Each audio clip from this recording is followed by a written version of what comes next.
Nous constatons que s'agissant des vêtements de la victime, le soutien-gorge de la victime est sectionné entre les bonnets.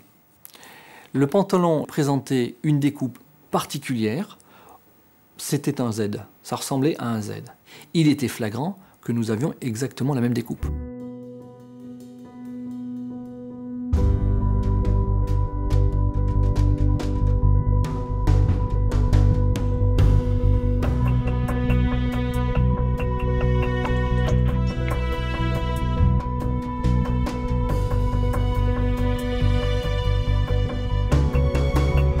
Les serial killers exercent une fascination délirante. Guy Georges, il adore, évidemment. Guy Georges, quand on parle de lui, il est super content. C'est une star. C'est une star. En gros, nous, on se disait, quand est-ce qu'on va la voir, cette ordure? Franchement, c'est à peu près notre credo tous les matins. On a pris un retard, une nouvelle fois, qui s'est soldé par la perte de la vie pour 2 jeunes femmes qui étaient dans la fleur de l'âge. J'ai oublié, pendant quelques minutes, parfois, que j'étais en face de Guy Georges, le tueur de l'Est parisien. Le jour où nous sommes tombés sur le bon numéro, ça a été un choc. Vous avez l'impression d'avoir affaire à un monstre, et quand vous voyez un homme, vous vous rendez compte qu'il y a une dimension humaine qui ne cadre pas avec la dimension monstrueuse. Il n'est plus l'homme, le monstre qu'il a été. Il est revenu dans la cour des hommes.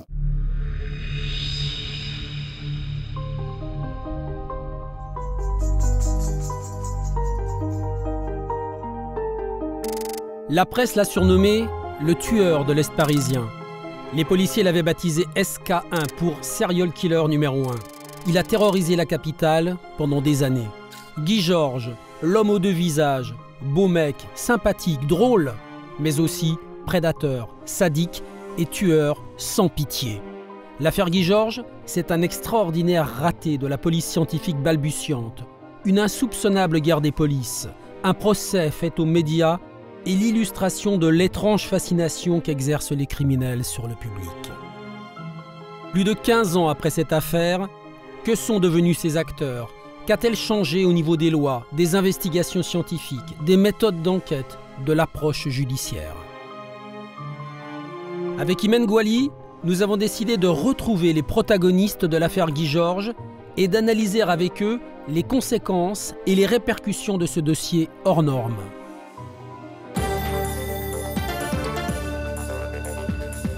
Peine maximale pour Guy Georges, perpétuité avec 22 ans de sûreté. Les jurés ont suivi à la lettre les réquisitions du procureur. Soulagement des familles de victimes qui souhaitent que Guy Georges ne sorte jamais de prison. Tout commence le 24 janvier 1991 à Paris. Pascal Escarfaille, une étudiante en droit de 19 ans, ne donne plus aucune nouvelle depuis quelques jours. Alertés, les policiers se rendent chez la jeune femme. Mais il est trop tard. Pascal Escarfaille est morte.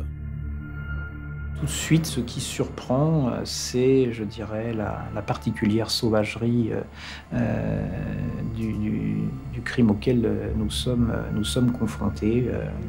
Donc Pascal Escarfaille se trouve dénudée en perpendiculaire par rapport à son lit. Elle laisse apparaître une plaie béante à hauteur du cou et au niveau de la carotide. Pascal Escarfaille a été violé. Le tueur a découpé ses vêtements de manière très particulière. Le pantalon en forme de Z, la culotte sur le côté et le soutien-gorge entre les 2 bonnets. Nous étions partis sur, on peut le dire, un détraqué à caractère sexuel. Alors, détraqué, on ne sait pas, mais à l'évidence, c'était le mobile du meurtre. Un détraqué sexuel que les policiers ne parviennent pas à identifier. Un détraqué sexuel qui va se tenir tranquille pendant 3 ans, avant de récidiver. 3 ans, jour pour jour, après le meurtre de Pascal Escarfaille, une autre jeune femme est assassinée en plein cœur de Paris. Catherine Rocher, 27 ans, est retrouvée morte dans son parking. Il y avait une espèce de démarche particulière, peut-être perverse, ce qui a été confirmé par l'autopsie, car il a été établi que le corps de Catherine Rocher présentait un certain nombre de blessures réalisées par arme blanche, mais certaines de ces blessures n'étaient pas, étaient superficielles. C'est-à-dire que donc ne pouvaient pas causer la mort. Donc manifestement, l'auteur avait à terme porté des coups mortels, mais avait eu une démarche qu'on peut assimiler à de la torture. Torturée. Catherine Rocher a elle aussi été violée. Ses vêtements ont été découpés avec les mêmes particularités. L'assassin n'a laissé aucun indice, pas d'empreinte digitale, pas d'ADN. Les mois passent et là encore, l'enquête piétine. 10 mois plus tard, le 9 novembre 1994, je dirais que d'une certaine manière, il y a un rebondissement, car mademoiselle Elsa Benadi a été agressée dans la nuit, à peu près dans les mêmes conditions. Elsa Benadi, 22 ans, la 3e victime, violée, torturée et égorgée dans un parking parisien. Les similitudes avec l'assassinat de Catherine Rocher sont saisissantes.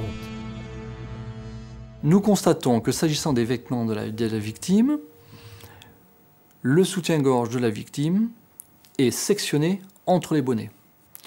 Le pantalon présentait une découpe particulière, c'était un Z, ça ressemblait à un Z. Il était flagrant que nous avions exactement la même découpe. Les policiers pensent donc qu'ils sont face à un tueur en série, un tueur des parkings. La scène de crime est passée au peigne fin. Dans la voiture d'Elsa Benadi, ils trouvent un premier indice, une tache de sang sur un prospectus. Et là, pour la première fois, nous avions quelque chose qui pouvait être exploitable et qui était même peut-être beaucoup plus important. Il s'agissait, dans l'absolu, peut-être en tout cas, du sang de l'auteur. Le problème, c'est qu'en 1994, il n'existe aucun moyen de comparer cette tache de sang. Alors, le dossier est archivé dans un laboratoire d'analyse génétique à Nantes, en espérant qu'un jour ce sang, cet ADN, puisse être comparé à celui d'un suspect. Mais pendant ce temps, les crimes continuent. Un mois plus tard, le corps d'Agnès Nieschamp, une décoratrice d'intérieur hollandaise de 33 ans, est retrouvé chez elle, près de la Bastille. C'est une scène de crime donc extrêmement violente. On comprend aussi qu'il y a eu des violences sexuelles. Sur le corps d'Agnès Nieschamp, les enquêteurs retrouvent des traces de sperme. Une empreinte génétique est tirée de ce sperme et baptisée SK1 pour serial killer numéro 1. L'ADN est aussitôt comparé à celui de la trace de sang retrouvée dans la voiture d'Elsa Benadi. Mais ça ne colle pas. Ce crime n'a donc a priori rien à voir avec les meurtres des parkings. Il est donc confié à un autre groupe d'enquêteurs. Des policiers qui font le rapprochement avec le tout premier meurtre, celui de Pascale Escarfaille, tuée elle aussi dans son appartement. Pour les policiers, il y a donc 2 assassins, celui des appartements et celui des parkings. Alors, quand 7 mois plus tard, Hélène Frynking est retrouvée égorgée chez elle dans le 10e arrondissement, les policiers n'ont aucun doute, le tueur des appartements a encore frappé. Ils en ont la preuve, son ADN est le même que celui de SK1 retrouvé dans l'appartement d'Agnès Nieschamp. On sait qu'il y a quelqu'un de potentiellement extrêmement dangereux dans la nature et c'est une espèce de course contre la montre. Quelqu'un de dangereux qui tue dans les appartements, qui frappe encore, mais qui pour la première fois va rater son coup. Sa victime, Elisabeth Ortega, réussit miraculeusement à s'échapper en sautant par la fenêtre. Mais son agresseur a laissé son ADN sur un mégot de cigarette et grâce à la jeune femme, les policiers établissent un portrait robot. Pendant ce temps, l'autre tueur, celui des parkings, semble avoir fait une pause. Mais les enquêteurs continuent leur traque. Ils décident d'entendre tous les détenus arrêtés pour des agressions sexuelles dans la capitale. C'est ainsi qu'en septembre 1995, un certain Guy Georges, incarcéré justement pour une agression sexuelle, est entendu par la brigade criminelle.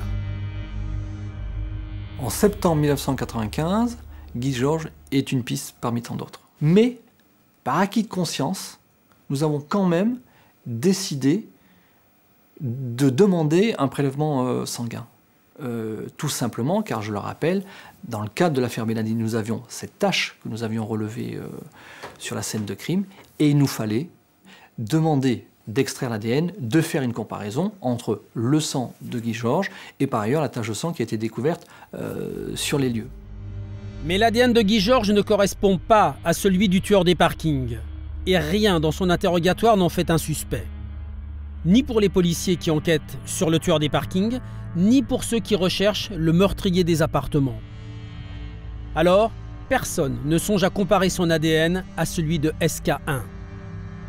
Guy Georges est reconduit en cellule où il finit tranquillement sa peine. 2 ans plus tard, il est libre. Et 3 mois après sa sortie, il recommence. Le 23 septembre 1997, une étudiante de 25 ans est retrouvée égorgée chez elle, dans le 19e arrondissement. Elle s'appelle Magali Sirotti. Moi, je me souviens très précisément aussi de notre arrivée sur la scène de crime de Magali Sirotti. J'ai tout de suite eu cette vision, surimprimé un peu les autres scènes de crime que nous avions vues du même ordre. Et on s'est regardé avec mon chef de section et son procédurier, et dans le silence, si vous voulez, on s'est parlé. C'est-à-dire, on s'est dit, c'est sûrement lui. Tout le monde pense au tueur des appartements, mais personne ne fait le lien avec la sortie de prison de Guy Georges, qui tue encore. 1 mois et demi plus tard, Estelle Magde, 25 ans, est retrouvée égorgée et violée dans son appartement près de la Bastille. Le mode opératoire est toujours le même, et là encore, le tueur a laissé son ADN. Mais à l'époque, le FNAEG, le fichier des empreintes génétiques, n'existe toujours pas. Alors, écœuré, le juge d'instruction Gilbert Thiel décide d'ignorer la procédure. Il tente un coup de poker. Près de 20 ans plus tard, il s'en souvient encore. Gilbert Thiel, le FNAEG n'existait pas au moment où vous traquiez Guy Georges et vous n'avez pas hésité à enfreindre la loi pour combler ce vide. Non, je n'ai pas enfreint la loi, effectivement. Alors, à l'époque, il n'y avait pas de fichier, donc pas de rapprochement possible d'affaire à affaire entre les empreintes génétiques qui pouvaient être éparpillées dans les différents laboratoires. Donc, prenant acte des carences législatives, puisque les Britanniques avaient quand même un fichier génétique qui était à peu près opérationnel dès l'année 1995, eh bien, je me suis constitué un outil de travail. Concrètement, qu'est-ce que ça veut dire ? Concrètement, ça veut dire que j'ai dû délivrer une dizaine de missions d'expertise à tous les laboratoires, avec pour mission, voilà, j'ai un profil génétique, recherchez dans vos fichiers si vous avez déjà traité une affaire dans laquelle ce profil génétique apparaît. À tous les laboratoires de France, tous les laboratoires de France, publics, privés, oui. Et comment ça a été reçu ? Ça a été reçu avec beaucoup de circonspection de la part des laboratoires publics. On m'a fait savoir que je créais un fichier interdit par la loi. J'ai dit non, je ne crée pas un fichier qui n'a pas une quelconque vocation à la pérennité. Je me crée un outil de comparaison qui disparaîtra avec le reste de la procédure. Finalement, ils sont revenus à la raison, sans doute un peu sous la menace de voir le courrier qui avait exigé d'eux et de porter la responsabilité surtout d'une nouvelle victime. Et puis tout le monde s'est mis au travail. C'était un gros travail de compilation, de recherche et de comparaison.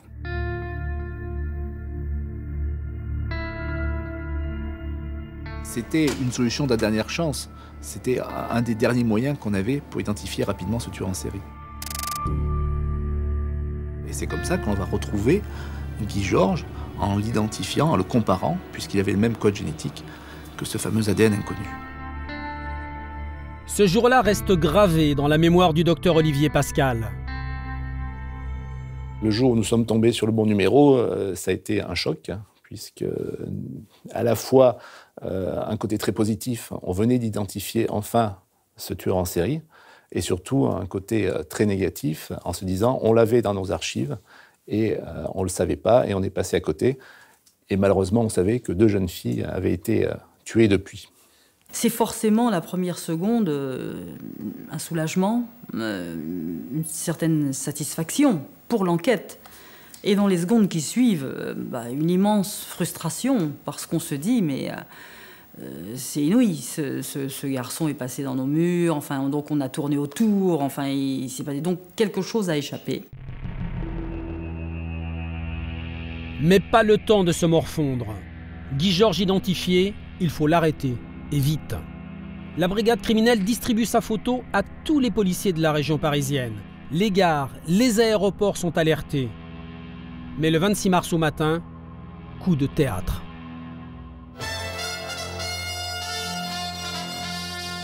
Le journal de Jacques Esnoux. Bonjour, exclusivité RTL à la une de l'actualité ce matin. Le tueur de l'Est parisien a été identifié par la brigade criminelle. Alors que dans le plus grand secret, tous les policiers de la capitale sont sur la piste de Guy Georges, RTL dévoile l'information au risque d'alerter le tueur.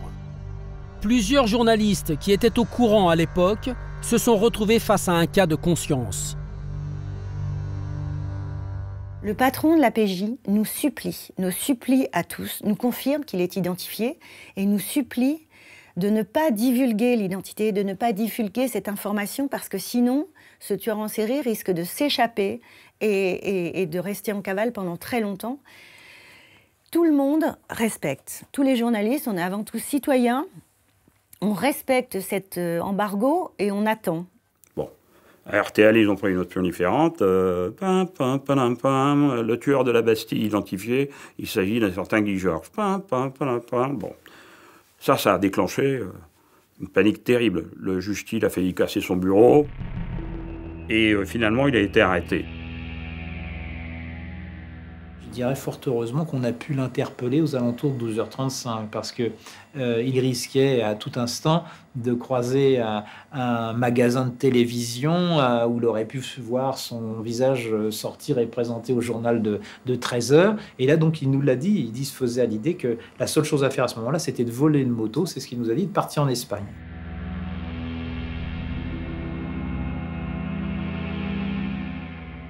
Gilbert Thiel, que pensez-vous du rôle joué par les journalistes dans cette affaire ?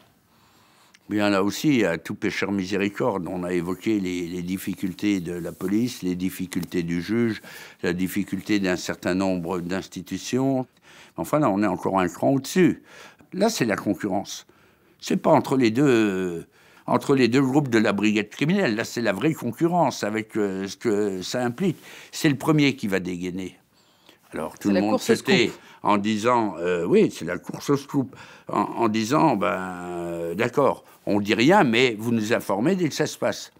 Simplement, paraît-il qu'il y en a un qui avait enregistré son bobino la veille pour être prêt à dégainer, etc. J'ai fait part de mon indignation auprès du rédacteur en chef de la station de radio périphérique à l'époque, Olivier Masserolles, et il a quand même eu l'honnêteté de présenter ses excuses à la justice. Ça, c'est pas très important, mais aux familles des victimes. Mais qu'est-ce qu'ont fait les autres journalistes ? Dès le moment où c'est parti, ça a été repris. Ils ont fait pareil. Et puis eux, ils ont donné le nom de Guy Georges. Parce qu'il faut toujours un petit plus dans l'information. Alors, je pense m'être exprimé suffisamment clairement là-dessus pour que par-delà les difficultés qu'a connues cette enquête, là, on est à un autre stade. On est au stade de l'irresponsabilité. De l'irresponsabilité. Aujourd'hui, ce serait différent ? Ce serait pire. Ce serait pire. Maintenant, vous prenez les chaînes d'information permanentes, ce serait du direct, et avec pour résultat que là, on ne le trouverait pas. Dès son arrestation, Guy Georges est inculpé pour les 3 meurtres où son ADN a parlé. En garde à vue, grâce à l'habileté des enquêteurs, il finit par avouer les 4 autres meurtres pour lesquels il n'y a aucune preuve contre lui.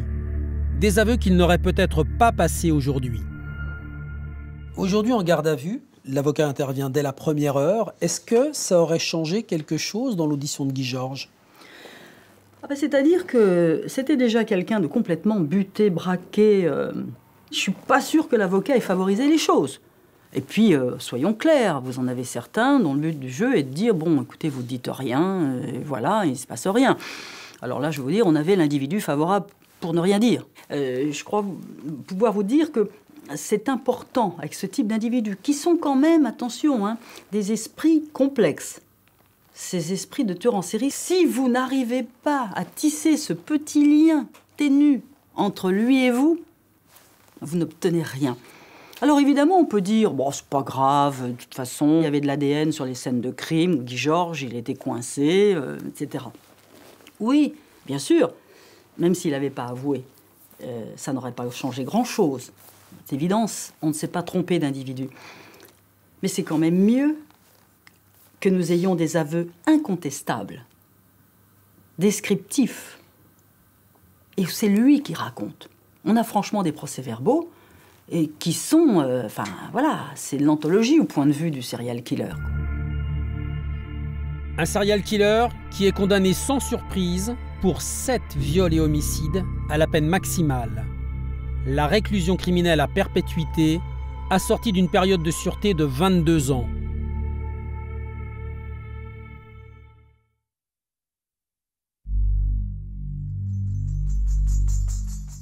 Guy Georges restera dans les annales judiciaires françaises comme le tueur en série, grâce ou à cause duquel un fichier des empreintes génétiques a été créé, le FNAEG. Désormais, toute personne condamnée ou mise en cause dans un crime ou un délit d'atteinte aux biens ou aux personnes y est fichée. Aujourd'hui, le FNAEG existe, on le présente comme l'arme fatale. Est-ce que c'est vrai? C'est un outil extrêmement important. Est-ce qu'on peut imaginer aujourd'hui qu'on n'ait plus cet outil? Pourquoi? D'abord, il y a 2 600 000 individus dans la base. C'est pas neutre. Je précise que ce ne sont pas des honnêtes gens. Hein. Voilà. FNAEG, c'est pas fait pour mettre tout le monde comme le grand fantasme de notre société. Pas du tout. Et qu'est-ce qu'il a donné depuis sa naissance, depuis le départ de ce fichier jusqu'à aujourd'hui? C'est 260 000, 270 000 rapprochements d'affaires. Des affaires sans doute quelquefois difficiles. Vous vous rendez compte, c'est pas neutre, le nombre de rapprochements. Voilà, ça fait à peu près en moyenne, si vous voulez, ces dernières années, à peu près 25 000 rapprochements par an. Donc c'est l'arme fatale. C'est un très bon outil, voilà. Un très bon outil, un avis pas forcément partagé. Ce qu'on peut regretter, c'est que dans ce pays où on a mis tellement de temps pour mettre en place cet outil, après, c'est un peu la politique du tout ou rien. Alors on est parti du rien, et après on a voulu tout y mettre, y compris le voleur, l'ADN du voleur de pommes qui a croqué la pomme devant les caméras de visiosurveillance et devant 23 témoins et qui a été arrêté en flagrant délit par la police. Là, je suis beaucoup plus réservé parce que les outils n'ont pas des capacités illimitées. Alors d'abord, ça coûte de l'argent, hein, parce que les prélèvements, ça coûte de l'argent. Le traitement, ça coûte de l'argent. Ça prend du temps. Et je crains que si on continue comme ça, avec ce fichier absolument pléthorique maintenant dans son domaine d'application, eh ben, ils ne finissent par saturer au niveau des résultats et puis surtout des délais de traitement. Fichier, pas fichier, pour certains, le débat dans l'affaire Guy Georges n'est pas là. Pour les avocats de la défense et maître Frédéric Ponce, en tête, si l'on n'a pas identifié SK1 plus tôt, ce n'est pas à cause d'un manque de fichiers, mais à cause d'une défaillance humaine, celle de l'expert Olivier Pascal. Alors ça, c'est un vrai raté. C'est un vrai raté, et c'est vrai que ce qui m'a beaucoup étonnée, c'est que c'est un raté qui est passé totalement inaperçu, et que depuis cette affaire Guy Georges, on n'arrête pas de dire « Ah, mais s'il y avait eu un fichier, on l'aurait arrêté », alors que c'est précisément l'inverse. Olivier Pascal et son équipe ont analysé tous les prélèvements effectués sur les scènes de crime signées Guy Georges. Or, toujours selon l'avocate de Guy Georges, l'ADN de SK1 aurait été mal répertorié. Il y aurait eu une faute de frappe. Au lieu de terminer la dizaine de chiffres qui constituaient cet ADN par 1, 2, la série se terminait par 1, 3. C'est cette malheureuse faute de frappe qui aurait permis à Guy Georges de passer entre les mailles du filet et de tuer encore 2 fois. Je ne dis pas qu'à l'époque, ils ont mal décrypté. Ils l'ont correctement décrypté. Le seul problème, c'est qu'à partir du moment où vous tapez un rapport, si ce décryptage est erroné, ou tout du moins si le résultat tel qu'il parvient au juge d'instruction est erroné, c'est effectivement assez catastrophique. C'est pour ça que je dis le fichier, ce n'est pas le fichier le problème. Dans le fichier, si vous rentrez une fausse information, quand vous comparez, vous avez toujours une fausse information. Ce qu'il faut, c'est au moins que les transcriptions soient justes. Pour Maître Ponce, même si l'on avait pu comparer l'ADN de Guy Georges avec celui de SK1 plus tôt, à cause de cette faute de frappe, on n'aurait pas su qu'il était le tueur. Une accusation balayée aujourd'hui par le docteur Pascal. Docteur Pascal, dans l'affaire Guy Georges, il y a cette histoire de chiffres 1-2, 1-3, une faute de frappe qui aurait été commise au laboratoire. Ça n'aurait rien changé et de toute façon, on a bien identifié l'ADN de Guy Georges comme étant identique à celui et ceux différents qu'on a trouvés sur les différentes victimes. Malgré cette erreur de frappe, un seul chiffre, vous l'auriez identifié de toute façon. Au vu du nombre de chiffres que contient son empreinte génétique, il est clair qu'il n'y avait pas d'interrogation sur l'identité, même à un chiffre près. C'est combien de chiffres, une empreinte génétique ? Aujourd'hui, nous sommes à 32 chiffres, plus le sexe, ce qui donne un bon numéro de loto. Et à l'époque ? À l'époque, on était à 16 chiffres, donc un petit peu moins, mais ça donne toujours une bonne combinaison de loto.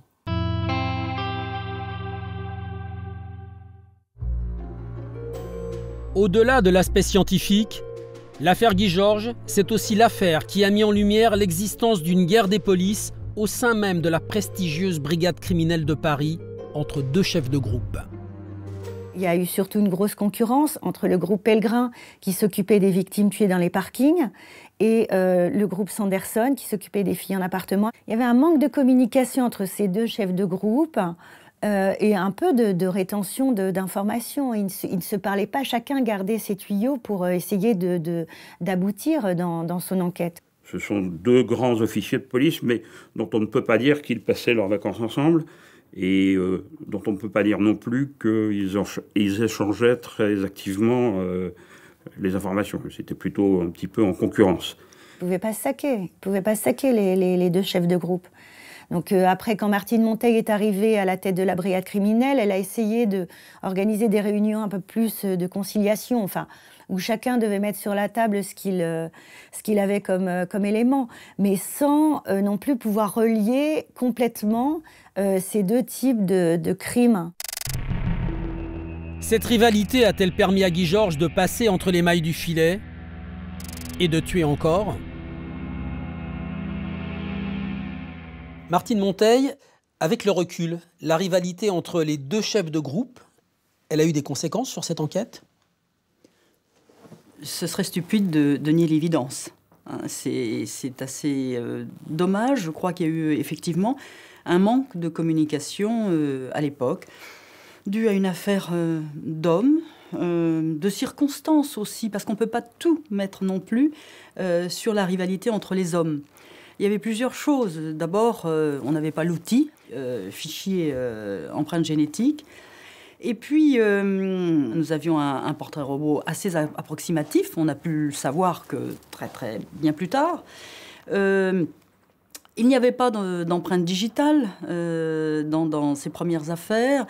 Il y a quand même aussi des circonstances qui ont fait que, forcément, ils n'avaient pas le sentiment d'avoir non plus l'homme, vous voyez, qui vous fait un petit peu vibrer en disant « Tiens, ça pourrait être lui ». Voilà. Là, il y a eu un dysfonctionnement. Ça veut dire que si ces deux-là s'étaient parlé, ces deux chefs de groupe, peut-être est-ce qu'ils auraient vu, eux, plus vite, les similitudes entre les meurtres ? Oui, je pense. Encore pour ça, fallait-il effectivement joindre l'ensemble de ces dossiers, les confronter et regarder tous les indices qui pouvaient concorder dans l'ensemble des affaires. Mais quand on ne se parle pas, ça ne marche pas.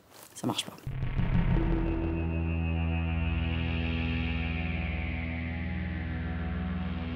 On finira par l'arrêter, mais on l'arrêtera trop tard. Sur les premiers, il n'y avait rien à dire sur le plan du développement des enquêtes et de la stratégie judiciaire, mais on est bien obligé de constater qu'en septembre 1997 et au mois de novembre 1997, on a pris un retard une nouvelle fois qui s'est soldé par la perte de la vie pour deux jeunes femmes qui étaient dans la fleur de l'âge.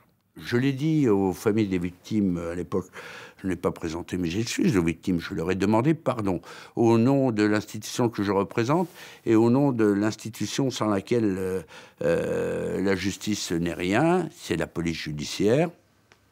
On aurait certainement pu être meilleur. Être meilleur ? Mais les policiers en avaient-ils les moyens ?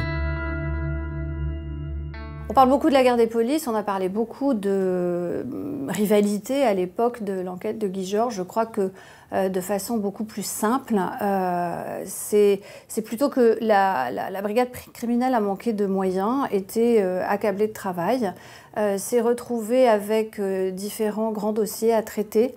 À des époques, on le rappelle, il y avait aussi la mort de la princesse Diana, l'attentat à Saint-Michel, du métro à Saint-Michel par exemple aussi en 95. Donc c'est des périodes qui ont fait que finalement ce sont des policiers qui travaillent curieusement avec extrêmement peu de moyens pour envoyer un fax. Il leur fallait en tout cas à l'époque aller dans d'autres services, passer leur fax. Donc c'est presque surréaliste. Tout aussi surréaliste, l'admiration que suscite Guy Georges depuis son arrestation.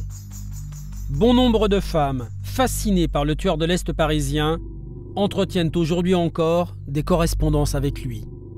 Guy Georges, j'allais dire, c'est con à dire, pardon pour le mot, mais je n'en trouve pas d'autre.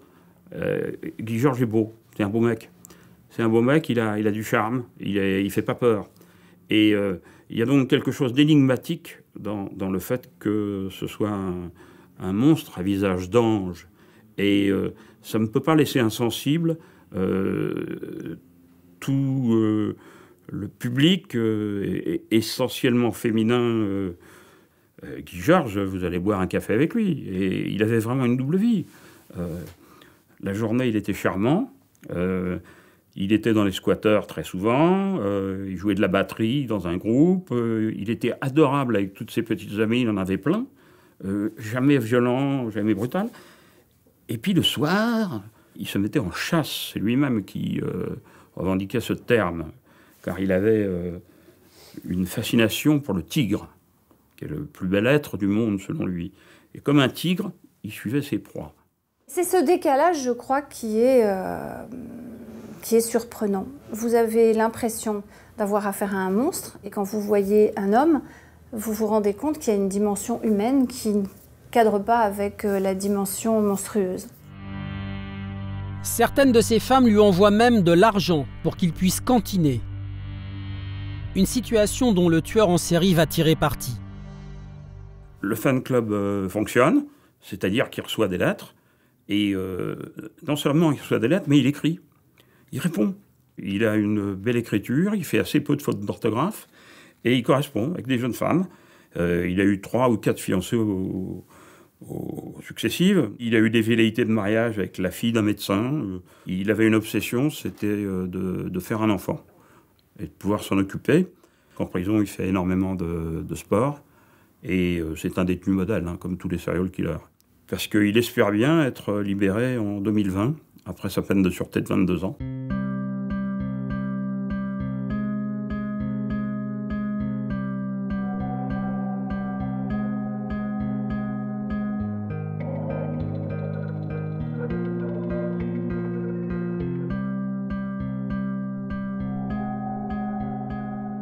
Maître Ursulet, vous êtes toujours en contact avec Guy Georges. Il a fait du mal à des femmes, et des femmes aujourd'hui lui écrivent et lui font des déclarations d'amour. C'est malsain. C'est malsain, cet intérêt malsain. Homme ou femme, on a le droit d'écrire, de tendre une main, de regarder, d'échanger avec quelqu'un qui est coupé pendant de longues années de la vie de tous les jours. Ça, c'est humain et c'est sain. Ce qui n'est pas sain, c'est le regard intrusif, voyeur, pour savoir ce qui se passe, à travers le petit trou de la serrure. C'est pas, moi, je trouve pas ça très sain. Aujourd'hui, le temps a passé. Qu'est-ce qui a changé en lui? Il n'est plus l'homme, le monstre qu'il a été. Il est revenu dans la cour des hommes après avec ce procès. Il y a eu tout un mécanisme de rédemption qui, je l'espère, se terminera par une sortie et une réinsertion dans la société.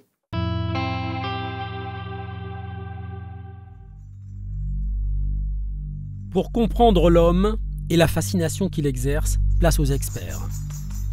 Lorsque Guy Georges est arrêté, le juge d'instruction en nomme plusieurs pour le rencontrer, et pas n'importe lesquels.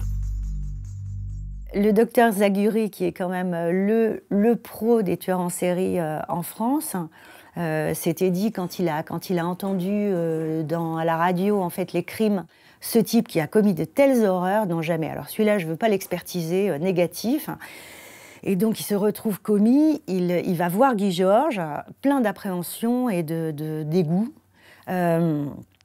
Et finalement, Guy Georges le flatte en lui disant qu'il est le plus grand expert, etc. Il commence à discuter football, il discute d'autres choses.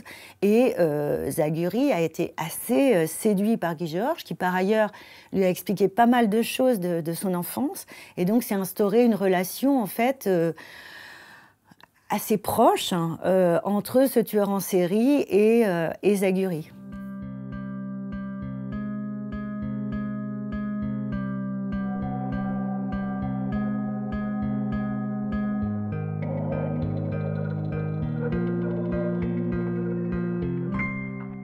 Docteur Zaguri, avant de rencontrer Guy Georges, avant d'être désigné par le juge d'instruction, vous aviez des craintes? Avant de rencontrer Guy Georges, j'étais comme n'importe quel citoyen, c'est-à-dire que j'étais le mari de ma femme, le père de mes filles, et que je lisais les journaux où on parlait du tueur de l'Est parisien ou du tueur de la Bastille. Donc je me disais, j'avais les mêmes pressentiments, préjugés... La même aversion. La même aversion que n'importe quel citoyen. Seulement, à partir du moment où on me confie l'affaire, en tant qu'expert psychiatre, si je raconte mes impressions de citoyen, ça n'a aucun intérêt. Hein. Donc à ce moment-là, je deviens psychiatre. Donc vous devenez psychiatre, vous allez le voir, et là, vous vous retrouvez face à un homme charmant. Alors charmant, c'est pas le mot que j'emploierais, mais effectivement, il est courtois, il est aimable, il est souriant. Je dirais que j'ai oublié, pendant quelques secondes ou pendant quelques minutes, parfois, que j'étais en face de Guy Georges, le tueur de l'Est parisien. Docteur Zaguri, vous trouvez ça normal, ces fans de Guy Georges, au point de lui écrire, de le visiter en prison, voire de vouloir l'épouser? Si je vous dis que c'est normal, vous direz cet homme est cinglé. Non, normal, non. Alors, je dirais que c'est un ou plusieurs degrés de plus de l'attirance d'un certain nombre de femmes pour des voyous, pour des mauvais garçons. Mais là, on est quand même dans autre chose. L'un des éléments de réponse, me semble-t-il, c'est une particularité du désir féminin chez certaines femmes. C'est-à-dire que, très profondément, elle se dit, là je ne parle pas de Guy Georges, bien entendu, cet homme qui est homosexuel, qui ne désire que des hommes, moi, par la force de mon amour, par la force de mon désir, je vais être la première femme qu'il va désirer. Moi, il va m'aimer, vraiment. Et ce mauvais garçon, ou ce paradigme du mal, eh bien moi, je vais en faire un ange. Je vais en faire un type bien. Elles ont des troubles mentaux, ces femmes? Ce ne sont certainement pas des cas exemplaires je dirais, d'épanouissement psychique, sûrement pas. Néanmoins, ce ne sont pas nécessairement des malades mentales.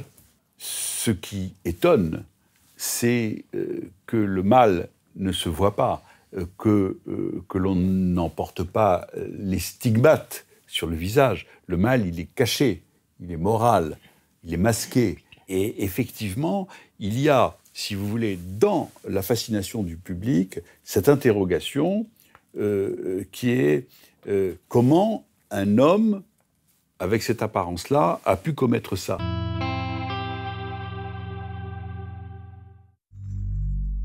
Guy Georges fascine certaines femmes, mais il intéresse aussi les journalistes et les cinéastes. Après avoir été la source d'inspiration d'un nombre impressionnant de livres, Le tueur de l'Est parisien fait l'objet d'un film. SK1, la traque de Guy Georges, adapté du livre de Patricia Touranchot et réalisé par Frédéric Tellier sur les écrans en 2015. Frédéric Tellier, pourquoi avoir voulu faire ce film? Pour l'intensité de l'histoire et de l'affaire qui n'avait pas été traitée. Et dans le cinéma, il y a une part de cinéma de transmission. Et cette histoire, me semblait-il, en faisait partie. Est-ce que c'est un personnage qui vous a fasciné à un moment pour lui consacrer un film? Non, pas du tout. En plus, moi, mon film n'est pas sur Guy Georges, il est sur la traque, sur ce qui s'est passé, les conséquences de ça. Donc c'est un film à double point de vue. Le point de vue des policiers, et en particulier un policier qui a été obsédé par cette histoire pendant presque 10 ans, 8 ans de traque, et en parallèle le contretemps de l'avocate, Frédéric Ponce, avec son associé qui ont défendu Guy Georges. Donc Guy Georges, pour moi, est un personnage assez secondaire dans mon histoire. Il incarne plus le mal et comment on vit avec ça, comment on traite ça, en fait. C'est un film réaliste? Ouais. C'est un film très réaliste, puisqu'il est sur ces vrais personnages, que j'ai découvert des grands êtres humains derrière ces affaires-là. Je ne parle pas du meurtrier, bien sûr.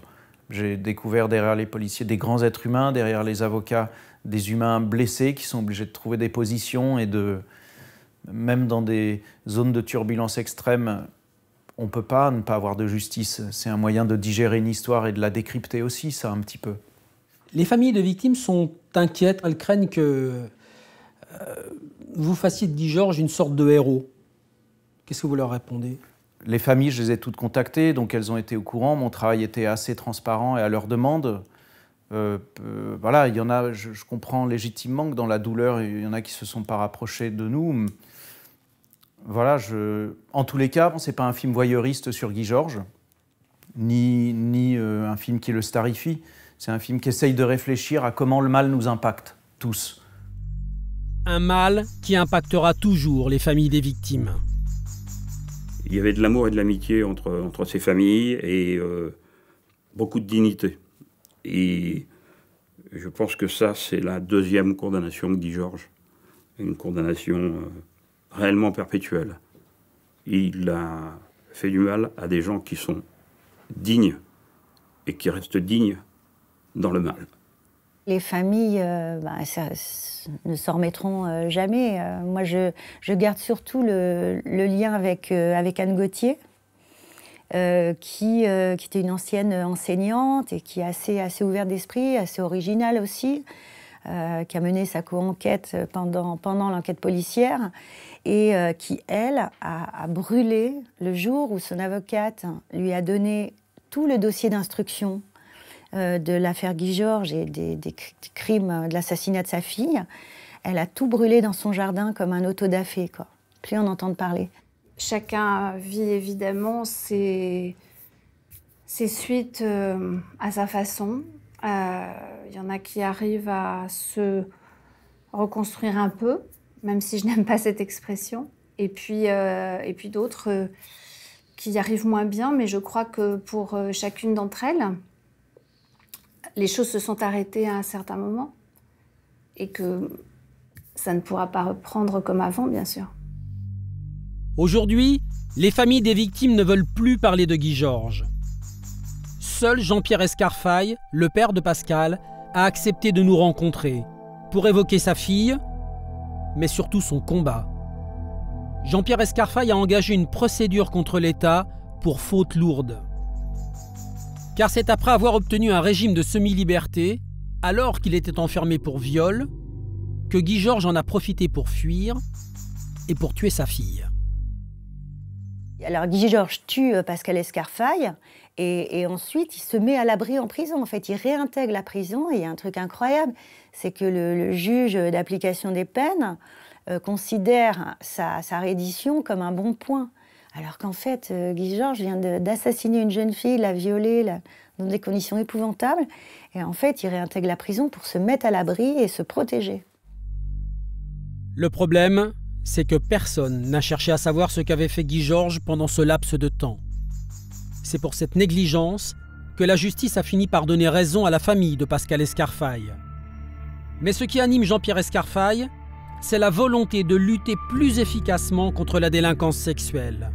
C'est pour cette raison qu'il a monté l'APAX, l'Association pour la protection contre les agressions et les crimes sexuels. Jean-Pierre Escarfaille, Pourquoi avoir monté cette association ? C'est très simple. Avec d'autres parents de victimes, on s'est rendu compte pendant le procès de tous les dysfonctionnements qu'il y avait pu y avoir. Et on s'est dit qu'il fallait essayer d'œuvrer pour sauver finalement des destins et des vies.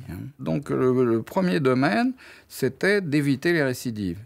Donc par le fichier des empreintes génétiques, ensuite par le bracelet électronique mobile qu'on a promu, parce qu'à la sortie de prison, énormément de violeurs récidivent, et donc il faut absolument empêcher ça. Votre fille a été la première victime de Guy Georges, la première jeune femme qui l'a tuée, c'était en 1991. Comment allez-vous aujourd'hui ? Bien, je dirais que ça va à peu près. Bon, c'est quelque chose qu'on supporte difficilement, qu'on cache un peu, mais finalement, à travers les actions qu'on a menées, moi-même et d'autres parents aussi, on arrive à se reconstruire et à passer dans l'action au lieu d'être dans le désespoir. Et c'est ça qui est essentiel. Lorsque vous pensez à Guy Georges, qu'est-ce que vous vous dites ? Je pense que c'est un malade.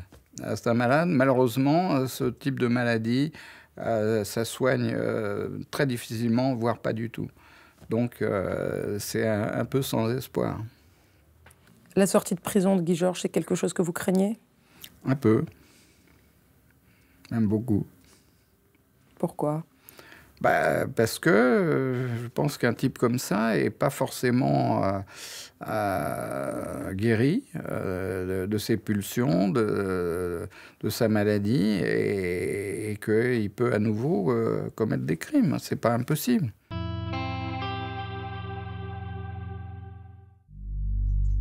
Faut-il surveiller à vie les délinquants sexuels ? Peut-on envisager de laisser sortir un jour un homme comme Guy Georges ? S'il devait sortir un jour, je lui ai posé la question devant la cour d'assises. Et il m'a répondu qu'il valait mieux le laisser en prison parce qu'il était constitué comme il était constitué et qu'il n'y pouvait rien. Je pense que ça renferme tout le personnage. C'est probable que ce soit dangereux de le laisser sortir. Vous savez, il y a eu un expert qui a eu cette phrase extraordinaire. Il a dit Guy Georges appartient à l'administration. Depuis finalement son premier placement, etc., il a dit c'est un enfant de l'administration, il appartient à l'administration. L'administration et sa famille. Voilà. La question de la libération de Guy Georges devra pourtant se poser un jour. Une question qui en entraîne une autre. Docteur Zaguri, comment est-ce qu'on peut évaluer la dangerosité pour quelqu'un comme Guy Georges ? Alors, vous posez une question extraordinairement difficile.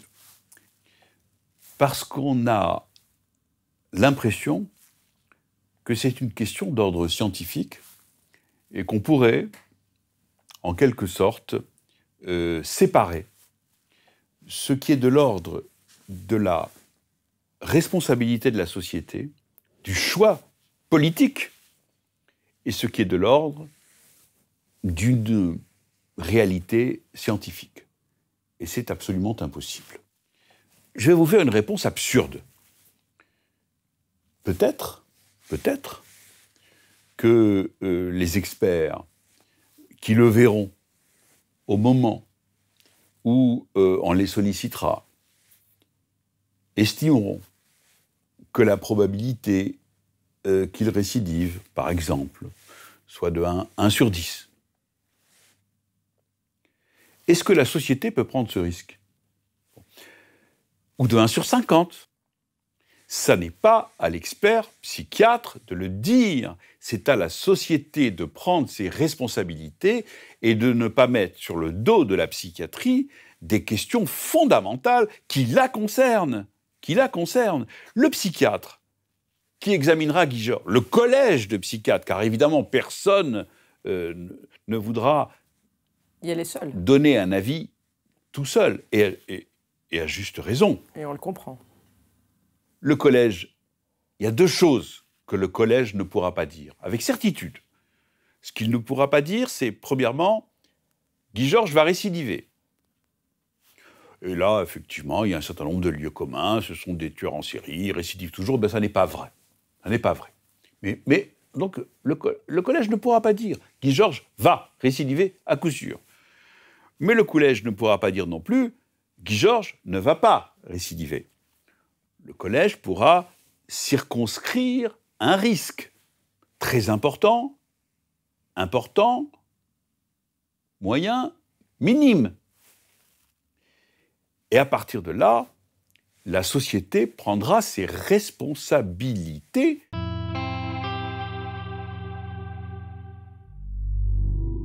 En attendant, du fond de sa cellule, Guy Georges continue à correspondre avec ses fans et a même entrepris d'aller plus loin.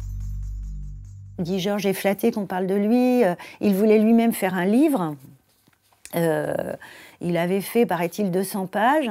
Et il avait eu d'ailleurs le culot d'envoyer une lettre au juge Gilbert Thiel en lui disant qu'il était à la recherche d'un éditeur. Et puisque lui, le juge, était édité chez Fayard, il pouvait peut-être lui donner un coup de main, quoi. Donc il ne manque pas de culot. Il vous a écrit d'ailleurs, à vous, après sa condamnation, Bien la provocation. évidemment. Ou de l'immaturité totale, ou de la provocation, probablement les deux à la fois. Ouais. Mais il vous dit aussi que dans ce livre, il va révéler sa vérité, qui est beaucoup plus complète que la vérité judiciaire. Bien évidemment, la vérité judiciaire est toujours, par définition, incomplète. Notamment parce qu'on ne sait pas exactement, malgré les expertises auxquelles il a été soumis, ce qui se passe dans la tête de Guy Georges. Mais ceci étant, les leçons que voudrait donner Guy Georges avec des effets d'annonce, c'est vraiment sans importance.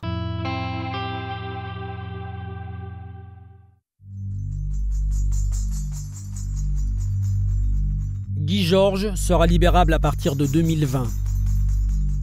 Le tueur en série aura alors à peine 60 ans.